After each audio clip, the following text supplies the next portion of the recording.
स्वच्छ भारत प्रोजेक्ट प्रधानमंत्री नरेंद्र मोदी का एक ड्रीम प्रोजेक्ट माना जाता है, जिसके तहत पूरे देश में साफ सफाई को लेकर एक लहर सी दौड़ गई थी। शायद इसका ही असर है कि आजकल अकोला में जो नवनिर्माण उड़ान पुल है उसकी खूबसूरती और उसे चमकाने के लिए वहाँ भी स्वच्छ भारत और ग्रीन सिटी क्लीन सिटी जैसे नारे लगाए जा रहे हैं। लेकिन अकोला शहर की ये खूबसूरती और अकोला शहर की जो ज़मीनी स्तर की सूरत हाल को अगर जानना है तो उसके लिए आपको आना होगा अकोला के आकोट फैल एरिया में।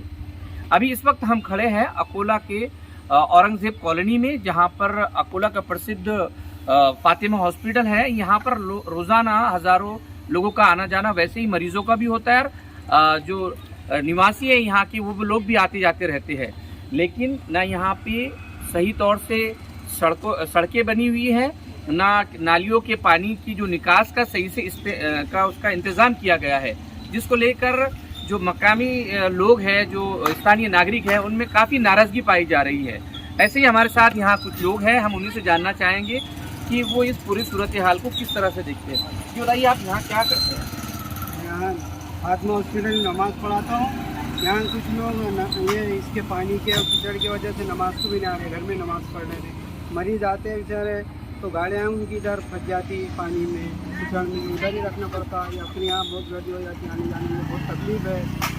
बाजे लोग गिर भी जाते हैं, सांप निकल जाते हैं, मरीजों की बीमारी बढ़ रही है, बच्चों को स्कूल में जाने की इस मामले में जो आपके जो लोग हैं, मतलब यहाँ पुराने जो एक्स कॉर्पोरेटर हो या फिर नगर सेवक हो या दूसरे जो लोग पेश रहते हैं राजनीति में, इन लोगों की तरफ से कभी इस मामले को लेकर कुछ नहीं हुआ? आप लोगों ने कभी उनके पास इस मामले में कंप्लेंट किया, कुछ बताया आपने? कंप्लेन का तो नहीं मालूम। हम यहाँ पर 2-3 साल से रह रहे हैं। हमारे छोटे छोटे बच्चे हैं ना, तो स्कूल में मदरसे भी जाते हैं, उनका ऑटो आता, ऑटो वहाँ घर तक नहीं आता, इधर ही आता। बच्चे आने के लिए डरते हैं, इसमें पानी में से सांप निकलते, कुत्ते रहते, सब गंदे गंदे वो रहते। अच्छा, मुझे एक बात बताइए, ये जो समस्या है, जो परेशानी है, इसको किस तरह से हल किया जाना चाहिए या इसके लिए किसको जिम्मेदार मानते हैं आप? हम तो ये चाहेंगे कि हमारे मोहल्ले का, हमारे जो कॉलोनी है उसका ये हो। आप बताइए, आप किसको जिम्मेदार मानते हैं? इसको किसने पूरा करना चाहिए? इसको मेंबर का काम है कि ये पूरा इनके हाथ में है सब कुछ, तो इन्होंने जुम्मा उठाने को होना, क्योंकि बच्चों को तकलीफ़ है, छोटे बच्चों को यहाँ पे हर किसी को तकलीफ़ है। छोटे बच्चों से अलावा क्या बुढ़े या लेडीज़, ये सभी को तकलीफ़ है। इन्होंने इसको देखते हुए इनके जो पोजीशन है, इन्होंने आगे बढ़ने को होना, काम करने को होना, इसके पब्लिक साथ में है उनके। बस इतना ही बोलना चाहते हैं।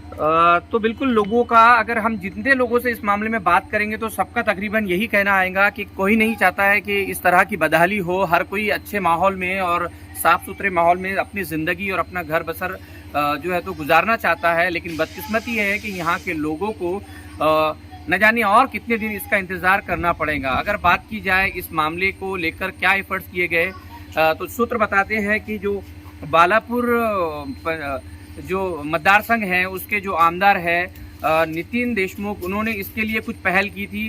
बताया जाता है कि उसके लिए बाकायदा तौर पे फंड भी सैंक्शन हुआ था। लेकिन जिस तरह से राज्य में जो सरकार बदली हुई और जिस तरह से उद्धव ठाकरे के बाद शिवसेना गुट में जो है तो शिंदे साहब जो है तो इसके मुख्यमंत्री राज्य के बने, इसके बाद बताते हैं कि वो जो मामला था, जो सैंक्शन हुआ था अमाउंट, वो कैंसिल हो गया है, यह ठंडे बस्ते में पड़ा हुआ है। वहीं दूसरी ओर एक और इल्ज़ाम यहाँ के लोगों की ओर से ये लगाया जाता है कि महानगर पालिका विशेष रूप से इस जो एरिया है, जो मुस्लिम बहुल इलाका माना जाता है, उसकी तरफ भी कहीं ना कहीं अनदेखी कर रही है। जिस तरह का फंड और जिस तरह की निधि शहर के दूसरे हिस्से को दी जाती है, उस तरह का निधि और उस तरह का फंड अकोट फैल और दूसरे एरिया में दिखाई नहीं देती है।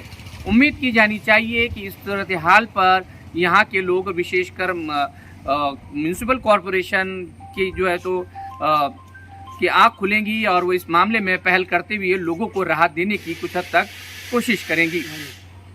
विदर्भ संवाद न्यूज़ के लिए अकोला से कैमरामैन यूसुफ शेख के साथ रिजवान खान।